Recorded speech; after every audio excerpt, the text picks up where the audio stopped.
yang fokus postnatal. Dan yang ketiga adalah di genital, ya, dari pengeluaran lokea, kemudian kondisi luka ruptur ataupun luka episiotomi, ya, itu fokusnya yang membedakan, ya. Kalau di antenatal, ya, payudara dikaji tapi tidak terlalu ini, ya. Kalau yang ini kan sampai melihat produksi ASI-nya, ya. Kalau di intra, ya, di ante tidak fokus ke kontraksi, ya, tidak ada ke kontraksi. Di genital juga tidak, ya. Kalau di indra, ya, mungkin fokusnya ke kontraksi dan genital, ya. Kalau di pos, ya, tadi, ya, ini, ya, kemudian rahim dan genital, ya. Nah, ini alatnya nggak ada yang aneh, ya, sudah tahu semua. Karena pasien postnatal itu dia biasanya dirawat di situ, ya, sudah dirawat, ya, jadi kita melakukan anamnesa dan pemeriksaan fisik itu dilakukan di tempat tidur pasien, ya, gitu, ya. Kalau antenatal kan pasien datang gitu, ya, kita ada khusus tempat anamnesa, kemudian ada khusus tempat pemeriksaan fisiknya. Ya, di pelaksanaannya, ya, untuk pengkajian fisik postnatal di sini memberi salam, ya, memperkenalkan diri sama lah, ya, menjelaskan tujuan, memasang tampilan dan juga privacy, ya, mencuci tangan, kemudian melakukan wawancara. Ya, biodata di sini, ya, sama identitas pasiennya, nama, umur, ya, kemudian pendidikan, pekerjaan, agama, ya, alamat, diagnosa medisnya. Diagnosa medis kalau postnatal itu karena dia sudah melahirkan, ya, berarti diagnosanya adalah tidak ada G-nya, ya, karena sudah tidak hamil. Langsung P berapa, A berapa, postpartumnya normal atau post SC atau post forceps, misalnya postpartum normal dengan tindakan forceps, misalnya postpartum normal dengan tindakan vakum, gitu, ya. Jadi P berapa, A berapa, postpartum apa, normal apa, SC, ya. Kalau normal dengan tindakan apa, kalau ada tindakan, ya, hari keberapa, ya. Kalau ada komplikasi tinggal dengan komplikasi apa, ya, itu diagnosa medisnya. Nah, kadang kita suka kurang teliti, ya, karena estafet dari ruang bersalin ke ruang nifas, ya, kadang kita tidak merubah G-nya, ya, masih dibawa-bawa terus G berapa, P berapa, A berapa, ya. Nah, kalau ada G berarti udah total salah, ya, karena itu kehamilan. Kemudian melakukan wawancara tentang riwayat kehamilan dan persalinan sekarang, ya. Karena ini di postnatal, berarti yang dikaji adalah berkaitan dengan postnatal sekarang, ya. Sebelumnya apa riwayatnya kehamilan anak yang sekarang dilahirkan itu seperti apa, ya, usia kehamilannya, kemudian ada komplikasi atau tidak, kemudian ANC-nya di mana dan lain sebagainya, ya, kita gali. Kemudian riwayat persalinannya. Di sini kalian tadi GPA-nya, ya, masalah yang timbul selama kehamilan, riwayat persalinan, lama persalinannya. Yang dimaksud adalah lama persalinan kala duanya, ya, dari pembukaan lengkap sampai dengan lahirnya bayi, ya. Kemudian proses dan tipe persalinan, apakah spontan, forceps, vakum atau SC. Kemudian kita bisa pastikan, ya, dengan melihat laporan, ya, laporan persalinannya. Kemudian terapi atau penggunaan anestesi, ya, apa, karena nanti akan mempengaruhi. Kalau misalnya pos SC anestesinya apa, spinal apa lumbal, gitu, ya, nanti akan mempengaruhi berapa jam ibu ini boleh mika-miki, gitu, ya, memulai mobilisasi, ya. Kalau spinal itu kan 12 jam, ya, baru boleh, gitu, atau minimal 6 jam, ya. Kalau yang lumbal itu sudah lebih dini, ya, bisa miring kanan miring kiri. Kemudian masalah-masalah yang timbul selama proses persalinan. Kalau misalnya ibu ini, ya, bukan anak pertama, ya, berarti kita juga harus mengkaji bagaimana riwayat kehamilan, persalinan dan nifasnya yang dahulu, ya. Kehamilannya misalnya yang dulu bagaimana kehamilannya, cukup bulan atau tidak, ya, ada komplikasi atau tidak, ANC-nya, ya, teratur atau tidak, berapa kali, kemana biasanya, ya. Kemudian bersalinnya, ya, melahirkannya melalui cara apa, ya. Kemudian ada komplikasi atau tidak selama persalinan, nifasnya juga ada komplikasi atau tidak, ya, itu digali juga. melakukan pengukuran tanda vital, kemudian antropometrik ya. Kita kaji. Baru kemudian kita mengkaji kebutuhan dasarnya. Ya, kita tanyakan ya, oksigenasi ibu ada sesak tidak ya. Nanti ketika pemeriksaan fisik disinkronkan dengan hasil pemeriksaan tanda vitalnya ya. Kebutuhan cairan dan elektrolitnya ya. Gimana Bu minumnya ya? Sekarang terakhir minum jam berapa? Atau kita boleh tanya kalau sudah lama ya. Sehari semalam kira-kira habisnya berapa cc atau berapa mili ya minumnya. Kemudian kebutuhan nutrisi juga ya, makannya seperti apa?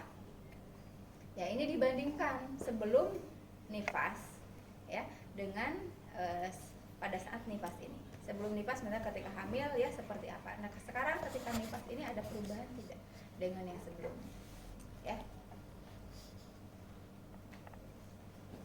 Kemudian kebutuhan eliminasi BAB BAK-nya. Pada saat nifas ya, karena pasien baru saja melahirkan ya, kemungkinan ada trauma ya, ada trauma atau terhadap kandung kemih ya, karena adanya penekanan ketika proses persalinannya. Biasanya ibu masih agak kesulitan untuk buang air kecil karena memang tidak bisa, atau mungkin karena dia takut ya, apalagi kalau ada jahitan ya, suka ditahan, atau mungkin karena tadi ya sensitivitasnya menurun akibat trauma proses persalinan. Ya, harus dipastikan bahwa selama 24 jam ya, 24 jam setelah melahirkan itu ibu harus sudah BAK spontan. Ya, harus sudah bisa. Ya, kemudian BAB-nya bagaimana? Ya, pada saat nifas ini masih terpengaruh oleh hormon kehamilan. Ya, biasanya pada saat nifas, apalagi kalau pos SC ya, pas mau SC dia di anestesi, motilitas ususnya turun. Ya, ketika hamil pengaruh hormon progesteronnya, motilitas usus juga menurun, konstipasi cenderung ya. Maka ketika habis SC ya nggak bisa gerak bebas ya, motilitas juga jadi menurun ya. Jadi ada kemungkinan timbulnya konstipasi ya pada ibu nifas. Kemudian rasa aman, cemas ya. Ada tidak kekhawatiran tertentu ya. Misalnya yang sering nih kalau di lapangan itu karena bayinya dirawat terpisah ya, dia khawatir ini bayinya gimana, saya belum bisa lihat gitu ya, atau mungkin bayinya yang memang mengalami komplikasi ya itu, atau mungkin ada kekecewaan tertentu ya terhadap anggota keluarga, suami ya, atau keluarga lainnya. Kemudian rasa nyaman istirahat tidur ya, karena ada nyeri ya, karena mungkin dia harus belum terbiasa dengan adanya tangisan bayi ya, dia malam-malam harus nyusuin, malam-malam harus ngurusin popoknya dan lain sebagainya ya, kemungkinan akan mengalami gangguan istirahat dan tidur.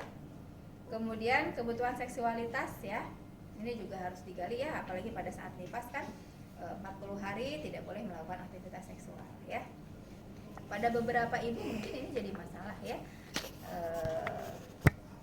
sehingga harus tetap digali ya, ada masalah atau tidak. Kemudian kebutuhan konsep diri ya, perubahan selama nifas ini akan mempengaruhi konsep diri, baik body image-nya, perannya, ideal dirinya, harga diri, identitas dirinya ya, kita harus gali. Kemudian kebutuhan aktualisasi diri, baru kita melakukan pemeriksaan fisik ya. Nah, ketika melakukan pemeriksaan fisik ya, di sini karena tadi ya banyak persamaan dengan perubahan pada saat ibu hamil ya, jadi ibu tidak praktekkan semua ya, nanti fokus aja ke pengkajian fokus sesuai dengan masalah yang biasanya muncul ya pada ibu nifas ya. Sebelum melakukan pemeriksaan fisik kita cuci tangan terlebih dahulu, kemudian pakai sarung tangan ya, kemudian menjaga privasi ya, pencahayaan juga. Ini berminit ya ini gelapnya. Ya, kita atur pencahayaan ya, supaya pemeriksaannya terutama nanti ketika di daerah genital kan harus lebih jelas ya. Nah, sebelum melakukan pemeriksaan ya, kita TTV dulu ya, kita ukur TTV, nggak usah diinikan lagi ya. Kemudian kita mulai pemeriksaan head to toe ya, dari ujung kepala sampai ujung kaki ya. Di rambut ya, apa ya, sama dengan ibu hamil ya, ada rontok, berminyak, berketombe ya. Kemudian apalagi ya, fokusnya aja ya di muka udem anasarka ya.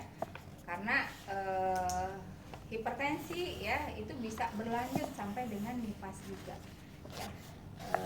Salah satu tanda hipertensinya adalah udem ya, udemnya udem dependent di kaki ya, bahkan mungkin sudah ke daerah, kalau sudah eklamsi berat ya, eklamsi ya itu sudah ke daerah muka juga ya udem. Kemudian di mana ya, di muka secara keseluruhan ya masih ada perubahan-perubahan terkait dengan hormon-hormon kehamilan ya, kloasma gravidarum, jerawat itu masih ada ya. Kemudian di mata ya, di mata apalagi ini habis proses persalinan ya. Kalau persalinannya misalnya SC ya, perdarahan yang keluar juga lebih banyak ya. Dengan ibu hamilnya ya, ibu cenderung anemis ya, kita lihat anemia atau tidak, ada berkunang-kunang atau tidak, karena tadi ya tidak menutup kemungkinan pada saat nifas terjadi juga peningkatan tekanan darahnya ya. Kemudian di hidung ya, masih terpengaruh dengan hormon kehamilan ya, ditanyakan apakah pernah ada mimisan atau tidak ya. Kemudian di mulut ya, apa di mulut ya, kropos ya, ada kropos tidak yang menandakan ibu kekurangan kalsium dan fosfornya, kebersihannya ya. Terus apa lagi, gusi berdarahnya ya, ada tidak ya selama ketika misalnya gosok gigi ya, sering berdarah tidak ya, atau sekali-kali berdarah gitu ya. Terus di mulut apa lagi?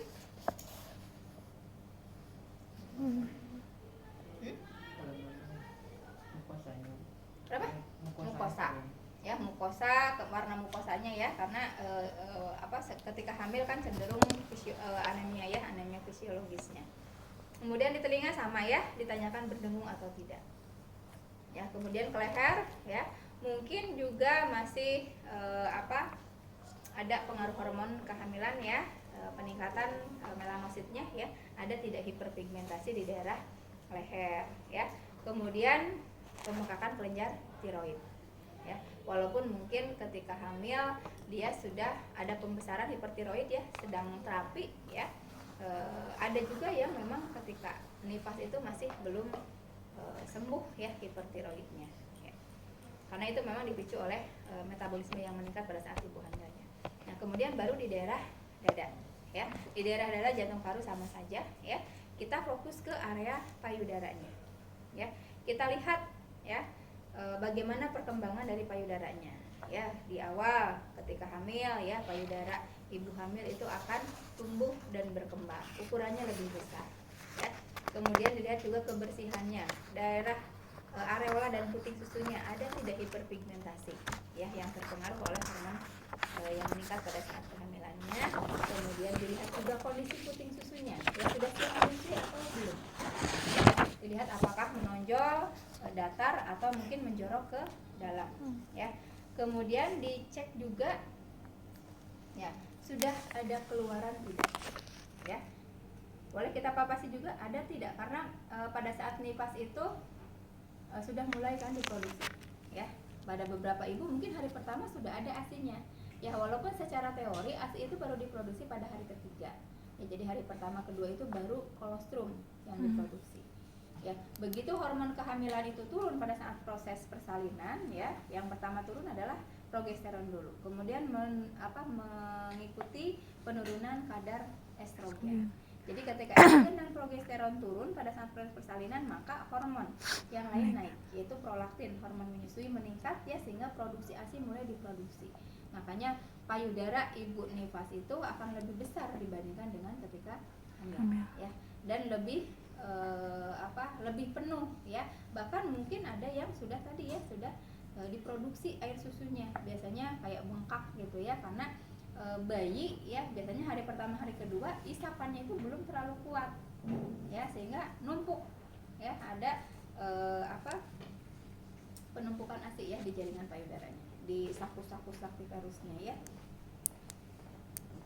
Kemudian tadi ya kita papasi, ada tidak, sudah mulai ada tidak ya bendungan-bendungan ASI ya di daerah payudaranya ya. Kemudian kita pastikan juga ya, ketika palpasi kita palpasi dari mulai pangkal ke ujung ya, dengan memutar searah jarum jam ya. Biasanya ada gerinjal-gerinjal gitu ya, ada masa agak keras gitu ya, penumpukan ASI. Pernah pegang nggak yang ASINya penuh gitu ya, karena nggak disusuin itu keras gitu ya. Keras.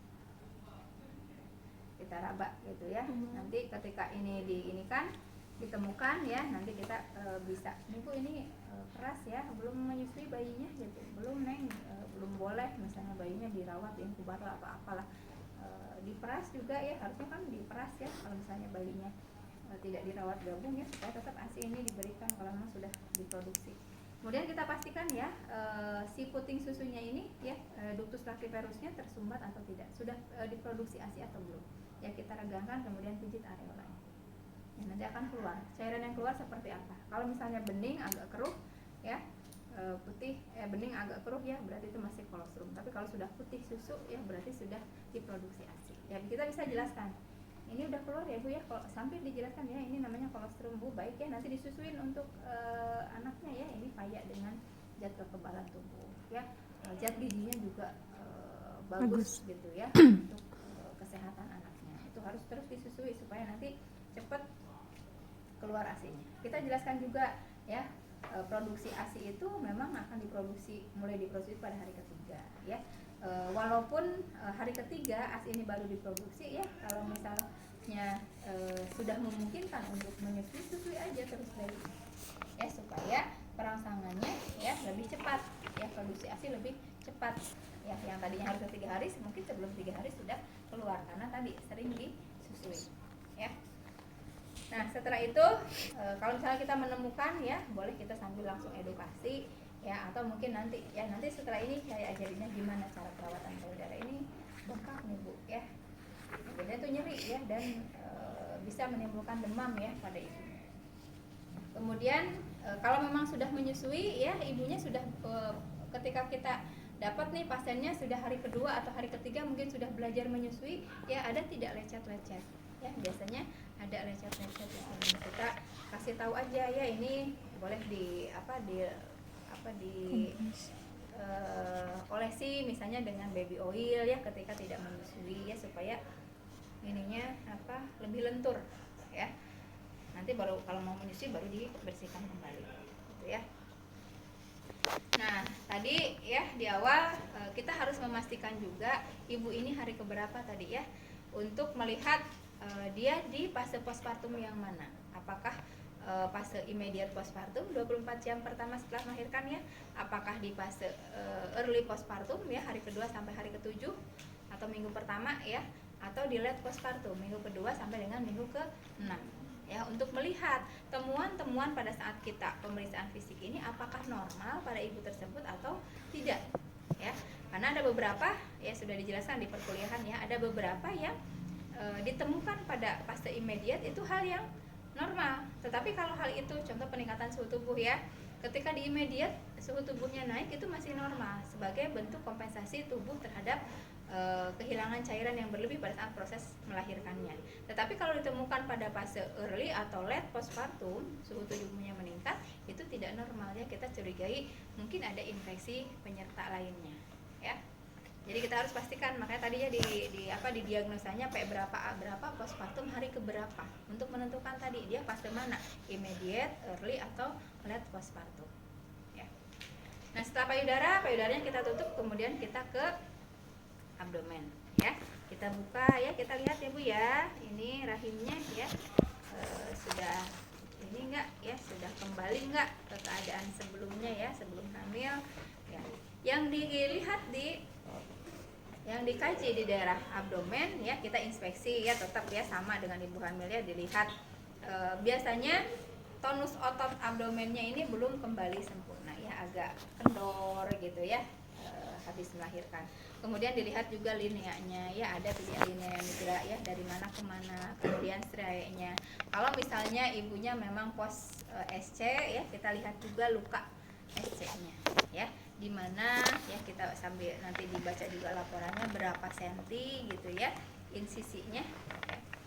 Kemudian kondisinya seperti apa ya, bisa dilihat kalau belum dibuka ya si penutup lukanya, kita lihat dari luar bersih atau kotor gitu ya, yang menandakan mungkin ke dalamnya, kalau di luarnya kotor ya berarti kan resiko juga ke dalam.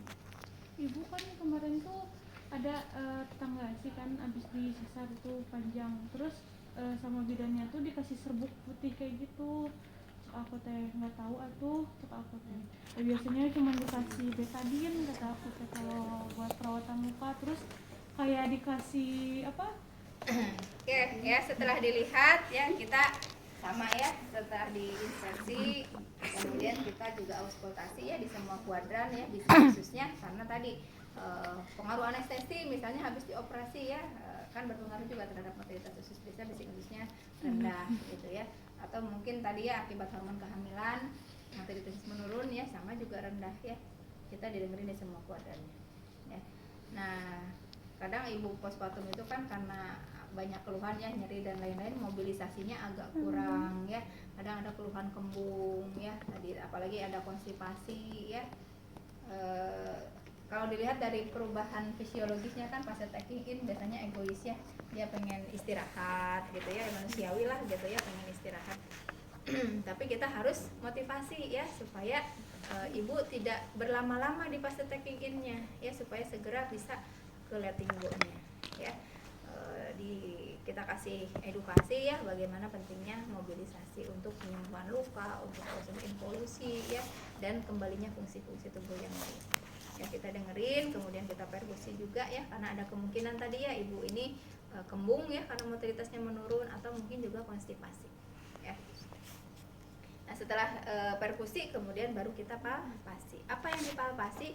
Kita palpasi daerah rahimnya ya, kita cek kontraksinya ya. Kalau leopard mah kita pakai 2 tangan gitu ya. Nah kalau palpasi kontraksi rahim ya, 1 tangan aja juga sudah cukup ya, begini ya. Gimana kerasanya ya, kalau misalnya terabanya keras, tidak harus dalam waktu 10 menit berapa kali kontraksinya gitu ya, melihat kontraksi rahimnya, cukup dirasakan saja, keras tidak. Kalau misalnya teraba keras seperti papan tadi ya, berarti kontraksinya bagus. Kalau misalnya seperti ujung hidung ya, agak-agak lembek, berarti sedang atau bahkan mungkin lembek ya, berarti kontraksinya lemah.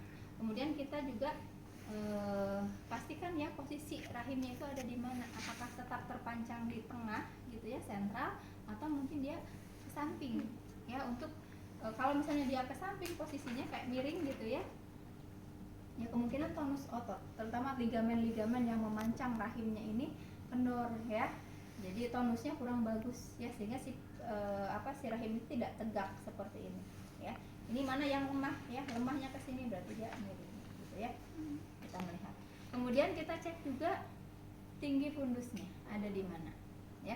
Ketika bayi lahir ya, biasanya tinggi fundus itu sekitar setinggi pusat atau 1 jari di atas pusat, setinggi pusat ya. Kalau misalnya begitu plasenta lahir biasanya turun 1 jari ya, 1 jari di bawah pusat. Untuk berikutnya involusi itu akan turun sekitar 1 jari per hari ya. Jadi kita cek setiap hari, sekarang udah di mana, besok dicek lagi masih di situ enggak, harusnya kan turun 1 jari ya, 1 hari 1 jari ya, sampai akhirnya nanti pada akhir minggu ke-6 itu sudah kembali ke kondisi sebelum hamil ya. Nah, kita rasakan seperti itu ya. Nah kemudian di rahim juga di abdomen juga kita melihat bagaimana kembalinya otot-otot rectus abdominalis ya, otot-otot perut. Ketika sebelum hamil dia kencang ya, karena si seratnya itu kan vertikal, kalau rectus abdominalis ya kencang gitu ya, rapat gitu ya. Nah ketika hamil dia melar ya ke samping. Nah ketika nifas ini kan belum bisa kembali langsung ya, bertahap langsungnya. Nah itu kita cek sejauh mana diastasisnya, peregangan dari otot rectus abdominalisnya ya, yaitu dengan mengecek rongganya ya. Kita bagusnya ketika pemeriksaan diastasis rectus abdominalis ini pasien tidak menggunakan bantal ya, jadi tidur terlentang tanpa bantal ya. Kita bisa nggak tidur tanpa bantal ya, iya nggak apa-apa, misalnya nggak pusing gitu ya, baru kita ambil bantal ya. Kemudian kita cek ya, diastasis ini yang dikaji adalah panjang dan lebarnya ya, panjang dan lebarnya. Kalau lebarnya ditentukan dari berapa jari tangan kita yang masih bisa masuk ke rongga tersebut ya. Ini lebar ya, kalau lebar itu ya 1 jari itu ya sekitar 1 cm ya, 2 jari 2 cm 3 cm ya. Jadi masing-masing ya sekitar 1 cm kan 1 jari ya. Ya, caranya kita palpasi dari mulai prosesus sampai kemana rongganya ini, ya. Ketika dia tidur telentang gini nggak kerasa rongganya karena si ototnya tidak kontraksi, ya, relaksasi, jadi nggak keraba, ya di mana ya hampir semuanya empuk misalnya ya karena tadi tidak berkontraksi. Jadi harus kita rangsang supaya ototnya berkontraksi. Dengan cara apa?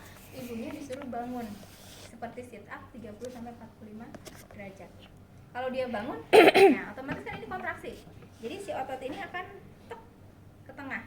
Tapi karena tonusnya belum kembali dengan optimal, ya maka di sini masih ada rongga, ada sisa.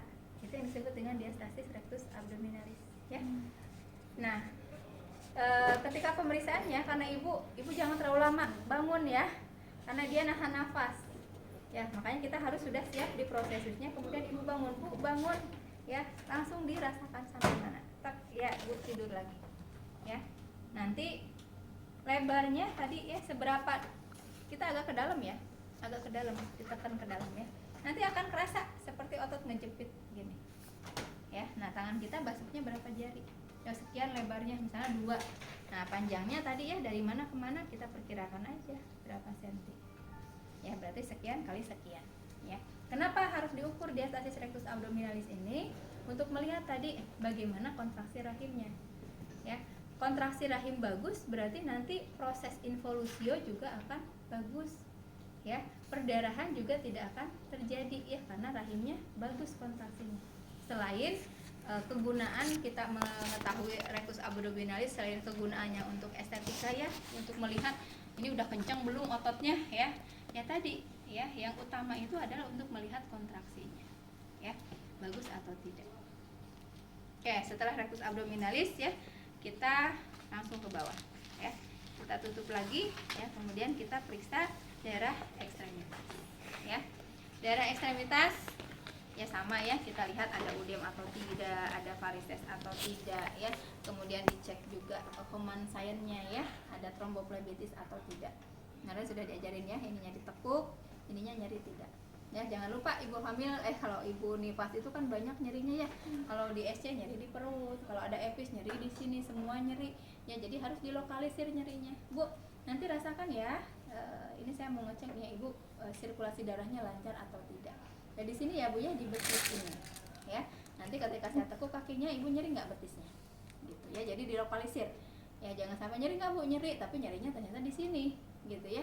Bukan di betisnya. Kita tekuk nyeri tidak. Ya, sambil diraba, karena kalau misalnya ada tromboflebitis diraba juga sudah teraba hangat ya betisnya, pas digini kan sakit. Dilihat juga udah kelihatan kemerahan membengkak ya. Nah nanti refleks patelanya karena kalau ibu nifas kan ya ada yang bisa suruh duduk dulu gitu ya, atau misalnya dia di tempat tidur ya, tinggal diangkat aja gini ya, ditekukan ya, diangkat, ininya harus lemes ya, menggantung tidak kena ke ini, baru kita cek refleks patelanya ya. Kemudian ke genital, kalau ibu hamil genitalia dan anus ya sesuai dengan kebutuhan aja ya, kalau memang ada keluhan baru kita periksa. Tapi kalau ibu nifas harus diperiksa ya, ibunya suruh ya Bu di ini ya Bu ya, difleksikan ya, kita suruh ibunya dorsal retrograde ya posisinya. Ini mah beda akhirnya ya. Ini kok nggak bisa ya? Dah. Nah kemudian kita pasang, mudah ini aja. Pura-puranya kan bisa dibayangkan ya.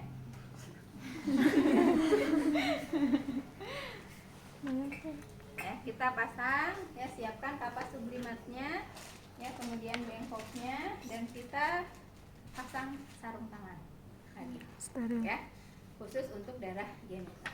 Bisa didouble aja ya, supaya nanti tinggal itu dibuang, kita bisa masih kita pakai sarung tangan kalau misalnya mau melanjutkan pemeriksaan yang lain. Nah selama pemeriksaan tadi, kalau misalnya ketika anamnesa ada yang terlewat ya, bisa sambil tadi ya ditanyakan kembali. Nah kemudian kita bersihkan dulu ya, kita buka. Biasanya kan ibu sudah ada yang masih pakai pamper, mungkinnya ada yang sudah pakai pembalut ya, kita buka dulu, dilihat. Bu terakhir kapan ini diganti pembalutnya ya, untuk melihat sudah berapa jam sekarang ya, untuk mengkaji berapa banyak volume lohea yang keluar. Oh jam sekian gitu, oh dilihat ini masih setengahnya karena tadi baru sejam atau baru 2 jam. Tapi kalau misalnya baru 2 jam sudah penuh, nah itu menandakan bahwa volume darahnya itu banyak ya, normalnya sekitar 4 sampai 6 jam penuhnya ya. Kemudian kita cek karakteristik loheanya. Kan lohea itu ada lohea rubra ya, biasanya keluar pada hari pertama sampai hari ketiga. Itu warnanya merah seperti merah darah, ada sisa-sisa jaringan ya. Kalau hari keempat sampai hari ke berapa? Ke-7 ya, itu lohea serosa ya. Jadi warnanya kadang coklat atau merah muda. Nah, kemudian baru hari ke di atas itu sampai minggu terakhir ya, sampai minggu ke-6 loheanya lohea alba ya, warnanya agak kekuningan ya, atau bening kekuningan ya, yang disebut juga darah putih gitu ya. Jadi kita kaji. Kemudian kita tadi ya, kita cek di dalamnya ya. Ya, kita bersihkan ya, berapa? 5 ya. Yang 5 kita bersihkan dulu labia mayora kiri ya, mayora kanan, kemudian minora kiri ya, minora kanan, dan terakhir di tengah-tengah ya.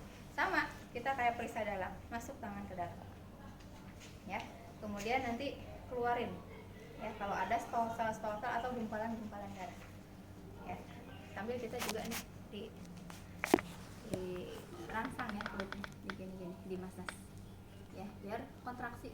Nanti kalau kontraksi kan yang sisa-sisa di situ kan kedorong keluarin, bersihin ya. Kalau nggak dikeluarin kayak gitu, nanti ibunya bisa panas dingin ya, keluarin, bersihin. Kalau misalnya sudah sedikit ya, nggak ada stol-stolnya ya, relatif aman ya, tinggal ngebersihin aja. Tapi kalau di dalamnya masih banyak ya, stol-stolnya ya harus dikeluarkan ya.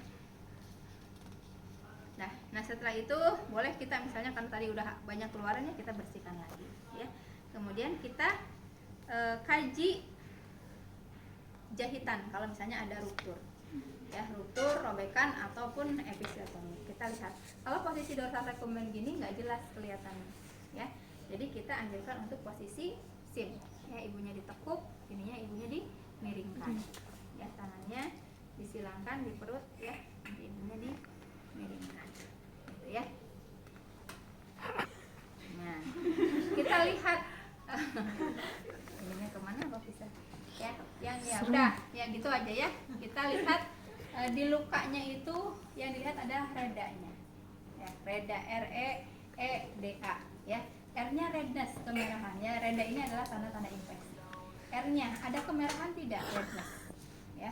Kemudian yang berikutnya ada udem tidak ya, edema. Yang berikutnya ekimosis, ada bintik-bintik kemerahan atau apa sih, hematom ya, lebam-lebam gitu ya, mungkin ada perdarahan di dalam yang nggak keluar ya, itu ekimosis. Kemudian D-nya discharge ya, kita agak pijit ya, kemudian tekan gitu ya, si lukanya itu apa yang keluar, darah, cairan bening, atau mungkin pus atau nanah. Discharge-nya apa?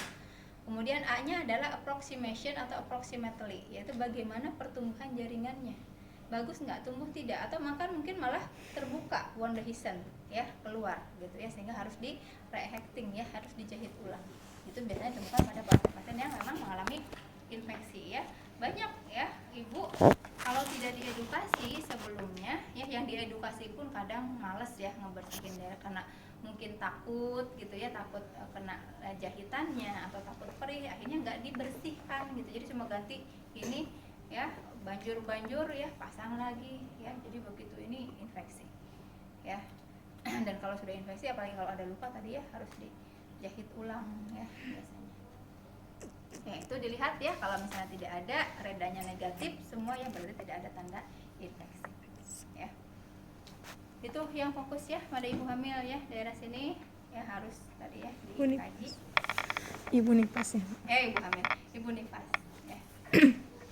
Ya, nah tadi sudah ya, repot patella boleh di situ, atau kalau ibunya sudah bisa bergerak ya, ibu sok bangun bu ya, bangun ya, suruh duduk biar lebih optimal ya ngecek repot patella ya. Kalau sudah dilakukan ya tadi, pada saat ini kita bisa langsung diedukasi aja ya, atau misalnya dari hasil pengkajian ini kita nanti akan merencanakan ya intervensi apa ya, kita siapkan intervensinya apa sesuai dengan temuan masalah ya pada saat pengkajian ya.